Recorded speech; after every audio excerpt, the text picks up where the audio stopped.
പ്രത്യേകമായിട്ട് ഈ പ്രദേശത്ത് ഒരു നീല നിറത്തിലുള്ള ഒരു ഓറ ഭയങ്കര അതിശക്തമായ രീതിയിൽ ഈ പ്രദേശത്തുണ്ടെന്നും കാലാന്തരത്തിൽ ഈ ക്ഷേത്രം ഒരു മഹാസങ്കേതമായി തീരുമെന്നും ലോകത്തിന്റെ നാനാഭാഗങ്ങളിൽ നിന്ന് ജനപ്രവാഹം ഉണ്ടാകുമെന്നൊക്കെ ഇവിടെ പ്രവചനം ഉണ്ടായിട്ടുണ്ട്. അതുകൊണ്ടാണ് ഈ സ്ഥലത്തിന് കുറുപ്പന്തറ, പണ്ട് കറുപ്പൻതറ എന്നുള്ളൊരു സ്ഥലം ഇതായിട്ട് പിന്നീട് കുറുപ്പന്തറയായി മാറിയത്. ഈ ഭൂമിയിൽ മുൻകാലങ്ങളിൽ വെച്ച് ആചരിച്ചു വന്നിരുന്ന ഏതെങ്കിലും ഒരു ദേവചൈതന്യത്തിന്റെ എന്തെങ്കിലും ഒരു ഭാഗമായിരിക്കാം ഈ ദേവൻ.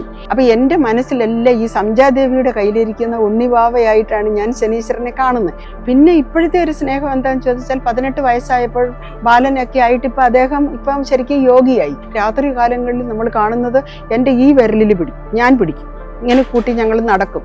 നടന്ന് പകുതി ദൂരം വരെ ചെറിയ കുട്ടിയാണ്, പകുതി ദൂരം കഴിയുമ്പം കുട്ടി വലുതാകും, എന്നിട്ട് അയാൾ എന്നെ പിടിക്കും.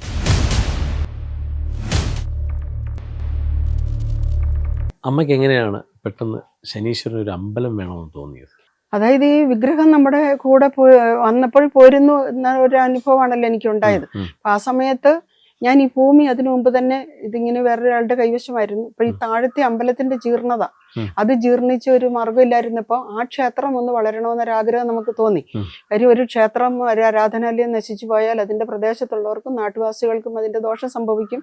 ഇത്തരം അറിവ് നമുക്കുണ്ടായിരുന്നത് കൊണ്ട് ആ ഭൂമിയിൽ എന്തെങ്കിലും ഒരു 10 പേര് ഒന്നിച്ചു കൂടുന്ന ഒരു സൽക്കർമ്മം അവിടെ ചെയ്യണമെന്ന് കരുതി. അപ്പൊ ഇങ്ങനെ ഇരിക്കുമ്പോൾ പറയാതിരിക്കാൻ പറ്റത്തില്ല. ഞാൻ ഒരു മതവിഭാഗത്തിന്റെ ഏതെങ്കിലും ഒരു അതിൽ ഞാൻ വിശ്വസിക്കുന്നില്ല.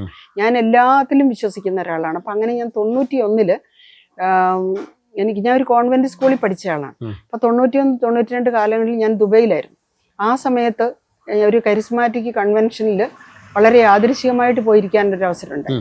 അപ്പോഴന്ന് അവിടെ വെച്ച്, അതും എനിക്ക് ചെറിയ പ്രായം മുതലേ അന്വേഷിക്കുക എന്നുള്ളൊരു സ്വഭാവം ഉണ്ടായിരുന്നു എനിക്ക്. അപ്പോഴങ്ങനെ അവിടെ വെച്ച് ഇങ്ങനെ പറയുന്നത് കേട്ടു, നമ്മളുടെ ദൈവം ജീവിക്കുന്ന ദൈവമാണ്, നമ്മുടെ ജീവനുള്ള ദൈവമാണ്, നമ്മളുടെ ദൈവത്തിനെല്ലാം ചെയ്യാൻ പറ്റുമെന്നൊക്കെ ഇവർ പറഞ്ഞപ്പോ യേശുവാണെന്ന് അവരിങ്ങനെ പറയുന്നു. അപ്പോൾ ഇങ്ങനെ പറഞ്ഞപ്പോൾ ഞാനും മനസ്സിൽ വിചാരിച്ചു, ഒരു ദിവസം ഞാൻ വന്നിട്ട് പറഞ്ഞു, നിന്നെ കുറിച്ച് എല്ലാവരും അങ്ങനെ പറയുന്നല്ലോ, അങ്ങനെ നീ ജീവിക്കുന്ന ദേവനാണെങ്കിൽ എനിക്കും കാണണം. ഫോട്ടോയിൽ നോക്കി തന്നെ പറഞ്ഞു. പക്ഷെ ഇത് കഴിഞ്ഞ് എനിക്ക് 94 ഒരു ഓഗസ്റ്റ് മാസം 4-ാം തീയതി എനിക്കൊരു ദർശനമുണ്ടായി. എനിക്ക് ശരിക്കും പറഞ്ഞു കഴിഞ്ഞാൽ യേശുക്രിസ്തു ഇട്ടിരിക്കുന്ന അതേപോലെ ഒരു വെള്ള വസ്ത്രം ധരിപ്പിച്ച് ശരീരത്തിന്റെ ഭാരം കുറഞ്ഞ് എന്നെ ഭൂമിയിൽ നിന്ന് എടുക്കുന്നു. ഈ മേളിലോട്ട് പോകുമ്പോൾ ഞാൻ വിചാരിക്കുകയാണ്, ഇനി എനിക്ക് എന്റെ ഭൂമിയിലുള്ള ആരെയും കാണാൻ പറ്റില്ല എന്ന് വിചാരിക്കുമ്പോൾ ഞാൻ തിരിച്ചു വരുന്നു. ആ തിരിച്ചു വന്ന് കഴിഞ്ഞപ്പോൾ പിന്നെ കണ്ടതെല്ലാം ഒരുപാട്, ഇതെല്ലാം നമ്മൾ ഇന്ന് പറഞ്ഞാൽ തീരാത്ത അത്രയും കാര്യങ്ങളുണ്ട്, അത്രയും ഒരുപാട് അനുഭവങ്ങളുണ്ട്. ഇതിൽ പിന്നെ ഞാൻ കാണുന്നത് ഭൂമിയിൽ തിരിച്ചു വരുന്നു. പിന്നെ ഒരു വലിയ കുളത്തിന്റെ സൈഡിലൊരു കമണ്ടലും, ഈ കമണ്ടലും ഞാൻ എടുക്കുന്നു. ഞാൻ അതിനകത്തുനിന്ന് അതിന്റെ മുമ്പിൽ കൂടി നിന്ന എണ്ണിയാലൊടുങ്ങാത്ത ജനങ്ങളെയാണ് കണ്ടത്. അപ്പൊ ആ തീർത്ഥമെല്ലാം ഞാൻ അവരിൽ തളിക്കുന്നു, ഒരു ദൈവത്തെ സ്തുതിക്കുന്നു. തുടർന്ന് പല രാത്രികളിലും ഞാൻ രോഗികളെ സൗഖ്യപ്പെടുത്തുന്നു. പിന്നെ ഇവരുടെ സുവിശേഷത്തിലെ വചനങ്ങളെല്ലാം ഭിത്തിയിൽ ഇങ്ങനെ എഴുതി കാണിക്കുന്നു. ആ ഒരു കാലയളവിൽ ഒരു 3 വർഷക്കാലം ശരിക്കും ഒരു ഭ്രാന്തീയമായിട്ടുള്ള ഒരു അനുഭൂതിയിലൂടെ ഞാൻ കടന്നുപോയി. വാസ്തവത്തിൽ ജീസസ് ആണ് എൻ്റെ കൃത്യമായ ഗുരു. അത് പറയാതിരിക്കും, കാരണം എനിക്ക് വഴികാട്ടി അവിടുന്ന് തന്ന് ഞാൻ പറഞ്ഞു, എനിക്ക് ഐ നീഡ് വിസ്ഡം, അതായത് സത്യത്തിന്റെ ഒരു വഴി കാണിച്ചു തരണം, ഞാനാകുന്ന വഴിയും സത്യവും എന്ന് പറഞ്ഞു. എന്നാൽ പിന്നെ ഒന്ന് കാട്ട്. ഇങ്ങനെ എല്ലാത്തിൻ്റെയും അന്വേഷിക്കാനുള്ള ഒരു കൗതുകം നമ്മളിൽ തോന്നിയത് ശരിക്കും അക്ഷരാർത്ഥത്തിൽ അത് ഗുരു. അവിടെ നിന്ന് പോരുമ്പോൾ എൻ്റെ മനസ്സിൽ തോന്നി, കാരണം എന്താണെന്ന് ചോദിച്ചാൽ ഒരു ഹോളിസ്റ്റിക് കൗൺസിലിംഗ് സെന്റർ തുടങ്ങും. കാര്യം താഴത്തെ ക്ഷേത്രത്തിനകം ഒരു ജാതിയുടെ മതത്തിന്റെ അടിസ്ഥാനം ഒന്നും വേണ്ട, എല്ലാവർക്കും നന്മയുണ്ടാവും. അപ്പൊ അങ്ങനെ അതിന് വേണ്ടിയിട്ടാണ് ഞാൻ ഈ സ്ഥലം വാങ്ങുന്നത് ആക്ച്വലി. പക്ഷെ ഈ സ്ഥലം വാങ്ങിയിട്ട് കഴിഞ്ഞപ്പോഴാണ് നമുക്ക് ഈ ശനീശ്വര ഭഗവാന്റെ ഇങ്ങനെ കൂടെ പോരുന്നെന്നുള്ളൊരു ചിന്തയും കൂട്ടിക്കൊണ്ട് വന്നപ്പോൾ പിന്നെ എന്ത് ചെയ്യുമെന്ന് തോന്നി. അങ്ങനെ ഈ ഭൂമിയിൽ അപ്പൊ ഇവിടെയാണ് നമ്മൾ ആദ്യമേ പറഞ്ഞു നിർത്തിയ കാര്യത്തിലേക്ക് വരുന്നത്. കാരണം ഈ ഭൂമിയിൽ മുൻകാലങ്ങളിൽ വെച്ച് ആചരിച്ചു വന്നിരുന്ന ഏതെങ്കിലും ഒരു ദേവചൈതന്യത്തിന്റെ എന്തെങ്കിലും ഒരു ഭാഗമായിരിക്കാം ഈ ദേവൻ. അതുകൊണ്ടാണ് ഈ സ്ഥലത്തിന് കുറുപ്പന്തറ, പണ്ട് കറുപ്പൻതറ എന്നുള്ളൊരു സ്ഥലം ഇതായിട്ട് പിന്നീട് കുറുപ്പന്തറയായി മാറിയത് എന്ന് കേൾക്കാൻ ഇടയായിട്ടുണ്ട്. വാസ്തവമാണെന്ന് നമ്മൾ അന്വേഷിച്ചിട്ടില്ല. അപ്പൊ ഇതാണ് അങ്ങനെ ഒരു കറുപ്പൻ എന്ന് പറയുന്ന, അല്ലെങ്കിൽ അതുമായി ബന്ധപ്പെട്ടൊരു സംഭവം ഈ ഭൂമിയിൽ ഉണ്ടായിരുന്നു. ഇല്ലാത്തതൊന്നും ഉണ്ടാകുന്നില്ല. അപ്പോൾ ഈ ദേവൻ ഇവിടെ വന്ന് ഇങ്ങനെ തന്നെ ആവണമെന്ന് ഉണ്ടായിരുന്നത് അതുകൊണ്ടാണ് എന്ന് ഞാൻ വിശ്വസിക്കുന്നു. എന്തായാലും ചരിത്രം അത് തന്നെയാണെന്ന് തോന്നുന്നു, ചരിത്രം അത് തന്നെയാണ് സത്യം. അങ്ങനെയാണെന്നും പിന്നീട് ഇവിടെ നമ്മൾ അഷ്ടമംഗല ദേവപ്രശ്നം വെച്ച സമയത്ത് പ്രത്യേകമായിട്ട് ഈ പ്രദേശത്ത് ഒരു നീല നിറത്തിലുള്ള ഒരു ഓറ ഭയങ്കര അതിശക്തമായ രീതിയിൽ ഈ പ്രദേശത്തുണ്ടെന്നും കാലാന്തരത്തിൽ ഈ ക്ഷേത്രം ഒരു മഹാസങ്കേതമായി തീരുമെന്നും ലോകത്തിന്റെ നാനാഭാഗങ്ങളിൽ നിന്ന് ജനപ്രവാഹം ഉണ്ടാകുമെന്നൊക്കെ ഇവിടെ പ്രവചനം ഉണ്ടായിട്ടുണ്ട്. പക്ഷെ അതിൻ്റെതായിട്ടുള്ള ഒരു സൂചനകളും ഇവിടെ നടക്കുന്നുണ്ട്. തീർച്ചയായിട്ടും ഭഗവാന്റെ സാന്നിധ്യം എന്താണെന്ന് നമുക്ക് പറഞ്ഞറിയിക്കാൻ പറ്റുന്നതിൽ കൂടുതലുള്ള അനുഗ്രഹം ഈ മണ്ണിലുണ്ട്, അതിനൊരു സംശയവുമില്ല. ഞങ്ങളുടെ കൂടെ വന്ന ഒരാള് ഇന്നൊരു അനുഭവം പറഞ്ഞു. ഷിജിത്ത് ഞങ്ങളുടെ കൂടെയുള്ള റിപ്പോർട്ടറാണ്. ഈ ക്ഷേത്രം കണ്ടു പോയി. 6 മാസങ്ങൾക്ക് മുമ്പ് ഇവിടെ മറ്റൊരു ചാനലിൻ്റെ ഇൻ്റർവ്യൂവിന് ഇവിടെ വന്നായിരുന്നു. യൂടോക്ക് എന്ന് പറയുന്ന ചാനലാണ്. അതിൻ്റെ ഇൻ്റർവ്യൂവിന് ഇവിടെ വന്നായിരുന്നു. വന്ന സമയത്ത് ഈ ഒരു ബോർഡ് ഇദ്ദേഹം വായിക്കാൻ ഇടയായി, ശനീശ്വര ക്ഷേത്രം എന്നൊക്കെ പറഞ്ഞിട്ട്. അപ്പോൾ അന്ന് തന്നെ ഇദ്ദേഹം അമ്മയെ വിളിച്ച് പറയുന്നു, ഇങ്ങനെ ഒരു ക്ഷേത്രം ഉണ്ടെന്നും ശനിദേവൻ ഇങ്ങനെ ഒരു ക്ഷേത്രമോ എന്നൊക്കെ പുള്ളി അധികം കേട്ടിട്ടില്ല. ഞാൻ നേരത്തെ പറഞ്ഞ പോലെയാണ്, ആൾക്കാർക്ക് അറിയില്ല.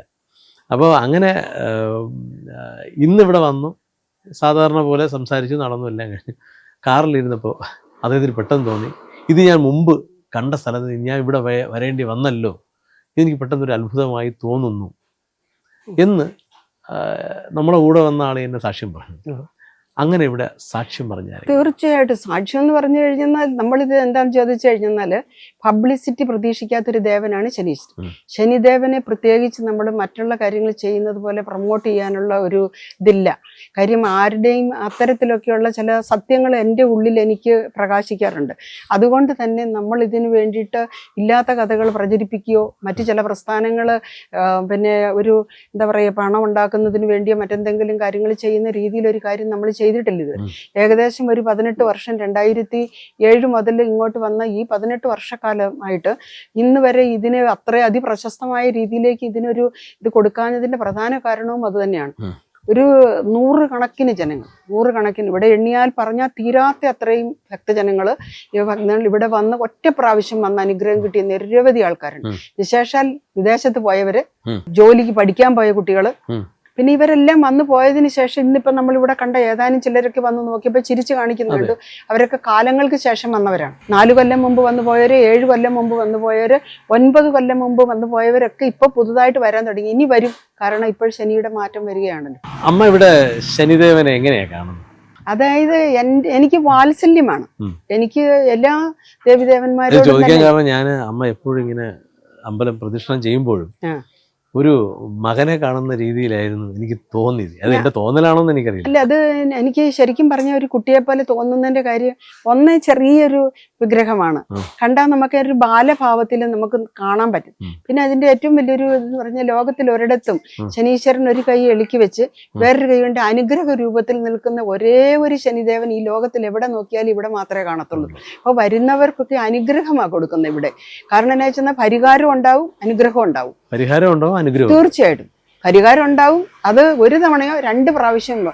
എന്തുകൊണ്ടാണെന്ന് ചോദിച്ചാൽ ഞാൻ എൻ്റെ ഭഗവാനെ കുട്ടിയെപ്പോലെ സ്നേഹിക്കുന്നതിന്റെ കാരണം ശനീശ്വര ഭഗവാനെ ചെറിയ കുട്ടിയായിരിക്കുന്ന സമയത്ത് ഒരു 5-6 മാസമായിരിക്കുന്ന സമയത്ത് ശനിദേവന്റെ അമ്മ സംജാദേവി ഈ കുഞ്ഞിനെ ഇടത് കൈയിൽ ഇങ്ങനെ വെച്ചിരിക്കുന്നു.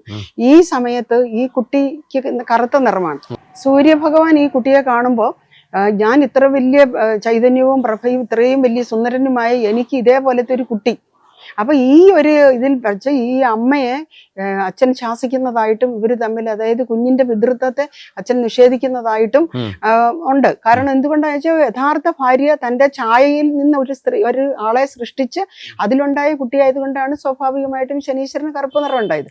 എന്നാൽ മറിച്ച് ഈ സത്യം സൂര്യദേവൻ അറിയത്തില്ലാത്തത് കൊണ്ടാണ് സൂര്യദേവൻ ഇങ്ങനെ പറയുന്നത്. സ്വാഭാവികമായിട്ടും പറയും ഇത്രയും സുന്ദരനായിരിക്കുന്ന ഒരാൾക്ക് ഇത്രയും ഇങ്ങനെ ഒരു കുട്ടി എന്ന് പറഞ്ഞാൽ ഇത് കേട്ടപ്പോൾ ഈ അമ്മയുടെ കണ്ണിൽ നിന്ന് കണ്ണുനീര് വന്നു. ഒരു തുള്ളി കണ്ണുനീര് വന്നിട്ട് അപ്പോൾ ഈ കയ്യിലിരിക്കുന്ന കുഞ്ഞിന്റെ കവിളിലാണ് വീഴുന്നത്. അപ്പൊ കവിളിൽ വീണപ്പോൾ കുട്ടിക്ക് ഒരു ഞെട്ടലുണ്ടായി. ആ സമയത്ത് കുഞ്ഞ് കണ്ണ് തുറന്ന് നോക്കുമ്പോൾ നേരെ എതിർഭാഗത്ത് നിന്ന് അച്ഛന്റെ മുഖത്തേക്കാണ് നോക്കുന്നത്. ആ ഓൺ ദ സ്പോട്ടിൽ സൂര്യഭഗവാന് എന്റെ ദേഹത്ത് വെൺകുഷ്ഠമുണ്ടായി എന്ന് പറഞ്ഞാൽ ഭഗവാന് ഗ്രഹണം ബാധിച്ചു. മനസ്സിലായോ? അപ്പൊ എന്റെ മനസ്സിലെല്ലാം ഈ സംജാദേവിയുടെ കയ്യിലിരിക്കുന്ന ഉണ്ണിവാവയായിട്ടാണ് ഞാൻ ശനീശ്വരനെ കാണുന്നത്. പിന്നീട് എന്താന്ന് ചോദിച്ചാൽ ഇത്രയല്ലേ ഉള്ളൂ പൊക്കമൊക്കെ. അപ്പൊ കുട്ടി വളർന്നു. പിന്നെ ഇപ്പോഴത്തെ ഒരു സ്നേഹം എന്താന്ന് ചോദിച്ചാൽ 18 വയസ്സായപ്പോൾ ബാലനൊക്കെ ആയിട്ട് ഇപ്പൊ അദ്ദേഹം ഇപ്പം ശരിക്കും യോഗിയായി. ഏത് ഇത്രയും കാലം ഞാൻ ഒരു കയ്യിൽ പിടിച്ചു, അപ്പൊ അത് കഴിഞ്ഞ് പിന്നെ ഇപ്പോഴെന്ത് പറ്റി, എന്നെ പിടിക്കാൻ മാത്രമായി. കാരണം എൻ്റെ ഒരു നല്ല പ്രായത്തിൽ, അതായത് ആ സമയത്ത് എനിക്ക് അദ്ദേഹത്തെ സംരക്ഷിക്കാൻ പറ്റും, എൻ്റെ കുഞ്ഞിനെ എനിക്ക് പരിപാലിക്കാൻ പറ്റും. അത് വാസ്തവം പറഞ്ഞ ലിറ്ററലി അത് കറക്റ്റ് ആണ്. കാരണം 42ാമത്തെ വയസ്സ് മുതൽ ഞാൻ എൻ്റെ ഈ പ്രായം ഏതാണ്ട് ഒരു 60 വയസ്സ് വരെ ആകുന്ന ഈ സമയം വരെ ഞാൻ ഭഗവാനെ പിടിച്ചെങ്കിൽ ഇനി ഒരു 60 വയസ്സ് കഴിഞ്ഞാൽ എന്നെ പിടിക്കാനുള്ള ബാധ്യത ഭഗവാനുള്ളതാണ്. ഇത്രയും നമ്മൾ വിശ്വസിച്ചാൽ ഓരോന്നിനും ഒരു വ്യക്തമായിട്ടുള്ളൊരു ഇത് തരുന്ന ഒരു ഭഗവാൻ വേറെ ഇല്ല. കാര്യം അതിൻ്റെ ഏറ്റവും വലിയൊരു തെളിവാണ് ഈ ഒരു ഇത്. കാരണം ഭഗവാനെ പ്രതിഷ്ഠിച്ച ഒരു സംഭവം. പിന്നെ രണ്ടാമത് രാത്രി കാലങ്ങളിൽ നമ്മൾ കാണുന്നത് എൻ്റെ ഈ വിരലിൽ ഞാൻ പിടിക്കും, ഇങ്ങനെ കൂട്ടി ഞങ്ങൾ നടക്കും. നടന്ന് പകുതി ദൂരം വരെ, ചെറിയ കുട്ടിയാ, പകുതി ദൂരം കഴിയുമ്പം കുട്ടി വലുതാകും, എന്നിട്ട് അയാൾ എന്നെ പിടിക്കും.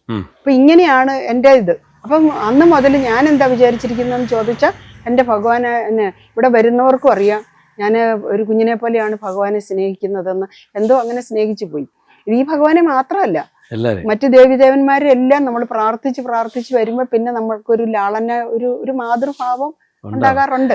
ഈ അമ്മയ്ക്ക് മറ്റ് ദേവതകളുടെ അനുഗ്രഹം ഉണ്ടോ? അമ്മയോടൊപ്പം ഉണ്ടോ? എങ്ങനെയാണ്? എന്റെ കൂടെ ഒരു ഭദ്രകാളി അമ്മയുടെ അനുഗ്രഹം ഉണ്ടെന്ന് പറയുന്നുണ്ട്. കൂടാതെ മറ്റെന്തൊക്കെയോ എന്റെ പൂർവികമായിട്ടുള്ള അച്ഛനപ്പൂപ്പന്മാർക്കൊക്കെ ചില ഉപാസന ദേവതകളും മന്ത്രദേവതകളും ഒക്കെ ഉണ്ടായിരുന്നെന്നോ അവരുടെയൊക്കെ ഒരു ബ്ലെസ്സിങ് ഉണ്ടെന്നാണ് പറയുന്നത്. പിന്നെ ഏതെങ്കിലും ഒന്നും ഇല്ലാത്ത ഒരാൾക്ക് ശനിദേവൻ ഒരു അമ്പലം കെട്ടാൻ പറ്റത്തില്ലെന്ന് വിശ്വസിക്കുന്ന ഒരാളാണ്. അല്ല, ഇത് ഞാൻ ചോദിക്കാൻ കാരണം, ഈ ചുറ്റമ്പലത്തിനകത്ത് കയറിയാൽ അമ്മ വെളിയിലുള്ള ആളല്ല എന്ന് പറഞ്ഞു കേട്ടിട്ടുണ്ട്. അത് സത്യമായിട്ടും പെട്ടെന്ന് നമുക്കൊരു എനർജി വരും, നമ്മൾ വേറൊരു ഭാവത്തിൽ നിൽക്കുന്ന ഒരു. തീർച്ചയായിട്ടും ഈ കോമ്പൗണ്ടിനകത്ത് കയറുമ്പോൾ എനിക്ക് വേറൊരു സ്വഭാവമാണ്. അത് ഇതിനകത്ത് കയറുമ്പോൾ എനിക്ക് അങ്ങനെ ഒരു ഇതുണ്ട്. വാസ്തവത്തിൽ അത് ശരിയോ തെറ്റോന്ന് അറിയത്തില്ല. പിന്നീട് ഞാൻ അവരോട് പറയും, അതൊന്ന് കാര്യമാക്കണ്ട, ക്ഷമിച്ചുകളാം, കാരണം ഇങ്ങനെയാണ് എൻ്റെ ഒരു സ്വഭാവം. പക്ഷെ അവർക്ക് ഇത് ഇഷ്ടമാണെന്ന് തോന്നുന്നു. അത് ഇഷ്ടപ്പെടുന്നവരും കാണും. പിന്നെ എന്ന് വെച്ചാൽ ആദ്യമായിട്ടൊക്കെ പരിചയപ്പെടുന്നവരാണെങ്കിൽ സ്വാഭാവികമായിട്ടും അവർക്ക് അതിൻ്റെ ഒരു ബുദ്ധിമുട്ടും തോന്നത്തില്ലേ.